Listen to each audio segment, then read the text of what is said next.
नमस्कार and welcome back to digital दुनिया podcast. आज हम बात करेंगे इथेरियम इकोनॉमिक वैल्यू के 5 मुख्य कारणों के बारे में। तो चलिए शुरू करते हैं ये सफर। सबसे पहला कारण, इथेरियम एक प्रॉफिटेबल ब्लॉकचेन है। इथेरियम का कोर बिजनेस है ब्लॉक स्पेस को बेचना। जी हाँ, यूजर्स मेरे आपके जैसे अन्य हजारों लाखों और भविष्य में करोड़ों जो यूजर्स होंगे वो डिसेंट्रलाइज इंटरनेट को यूज करेंगे और वो जो ब्लॉक स्पेस होती है इंटरनेट की वो इथेरियम बेचता है। यूजर्स जब ट्रांजैक्शन करते हैं तो वो ट्रांजैक्शन फी पे करते हैं, उसके बदौलत इथेरियम फी और रेवेन्यू जनरेट करता है। अगर आप इसको ट्रेडिशनल फाइनेंस के एग्जांपल के साथ समझना चाहते हैं तो 2024 के पहले क्वार्टर में इथेरियम ने करीबन $370 मिलियन की फीस जनरेट की है। दूसरा कारण, प्रॉफिटेबिलिटी, मुनाफा। कंपनी के प्रॉफिटेबल होने के 2 फायदे होते हैं। सबसे पहला फायदा, आप कंपनी में री इन्वेस्ट कर सकते हो या शेयर होल्डर्स में मुनाफा डिस्ट्रीब्यूट कर सकते हो। शेयर होल्डर्स को 2 तरह से फायदा होता है। एक, जब डिविडेंड मिलता है तो उनको इनकम मिलती है अपने निवेश पर।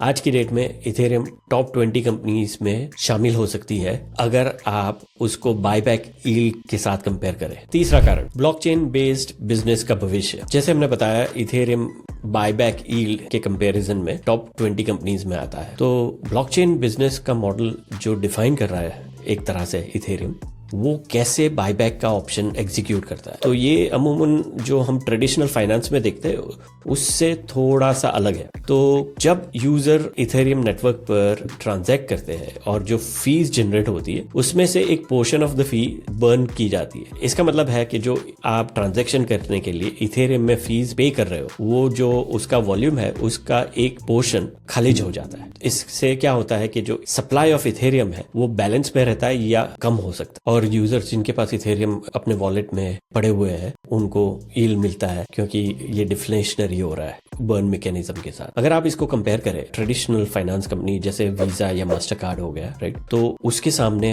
अगर आप कंपेयर करते हैं तो इथेरियम की स्केलेबिलिटी और प्रॉफिटेबिलिटी काफी हाई है। तो बहुत ही मुमकिन है कि आने वाले 5 या 10 साल में ये बहुत ही अट्रैक्टिव ऑप्शन रहेगा अन्य खिलाड़ियों के लिए भी। चौथा कारण, इथेरियम का खुद का बिजनेस मॉडल। इथेरियम के यूजर्स ट्रांजैक्शन फीस पे करते हैं और वही उसका मुफ्त प्राइमरी रेवेन्यू सोर्स है। नेटवर्क को चलाने के लिए जो वैलिडेटर्स होते हैं उनको ये फी डिस्ट्रीब्यूट भी होती है। तो अगर एक मानो में अगर आप सोचो तो बिजनेस मॉडल का जो एक्सपेंस है वो है वैलिडेटर्स को फीस देना, नेटवर्क को डिसेंट्रलाइज और सुरक्षित बनाने में। सबसे बड़ा जो एक्सपेंस है इथेरियम बिजनेस मॉडल में वो है वैलिडेटर्स को रिवॉर्ड्स देना, नेटवर्क को चलाने के लिए, सिक्योर बनाने के लिए और डिसेंट्रलाइज बनाए रखने में। अगर ज्यादा से ज्यादा लोग इथेरियम यूज करना शुरू कर देते हैं तो नेटवर्क की वैल्यू बढ़ जाती है। तो जो आज की डेट में रिवॉर्ड्स है वो शायद कम भी हो सकते हैं क्योंकि वो रिवॉर्ड्स की वैल्यू काफी बढ़ सकती है। उदाहरण के तौर पर अगर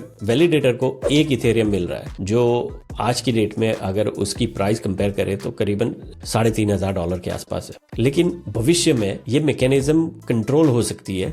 1 इथेरियम की जगह पर आधा ही इथेरियम वैलिडेटर को मिल सकता है, लेकिन मुनाफा ज्यादा हो रहा है क्योंकि इथेरियम की प्राइस अगर $10,000 हो जाती है तो वैलिडेटर $5,000 कमा रहा है नेटवर्क को चलाने के लिए, सिक्योर करने के लिए और डिसेंट्रलाइज बनाने के लिए। तो ये मैकेनिज्म बहुत ही यूनिक है और ब्लॉकचेन स्पेस के साथ देखने को मिलती है। इथेरियम का business model traditional financial model से हटके है, लेकिन ये ज्यादा विकेंद्रीकृत है और ज्यादा मुनाफा कमाता है। 5वां और आखिरी कारण, वेब3 और ब्लॉकचेन का भविष्य। इथेरियम का करंट ट्रेंड और उसकी प्रॉफिटेबिलिटी को देखकर बहुत ही मुमकिन है कि ये वेब3 के स्पेस में बहुत सारी अन्य ब्लॉकचेन को आकर्षित करेगा, जिसके साथ आने वाले समय में अगले 5-10 साल में बिजनेसेस ब्लॉकचेन पर माइग्रेट करेंगे। ये आशा देता है कि भविष्य में भी ब्लॉकचेन बेस्ड बिजनेस सक्सेसफुल हो सकते हैं जिसमें इथेरियम एक बहुत बड़ी भूमिका निभा सकता है। तो दोस्तों, ये थे टॉप 5 रीजंस जिन कारणों की वजह से इथेरियम इकोनॉमिकली वैल्यूएबल बनता है। मैं आशा करता हूं कि आपको ये इनसाइट पसंद आई होगी। हमें फॉलो करते रहिए और मजीद डिजिटल खजानों की खोज में। अगली बार तक सवाल करते रहो, एक्सप्लोर करते रहो द डिजिटल दुनिया। Thank you.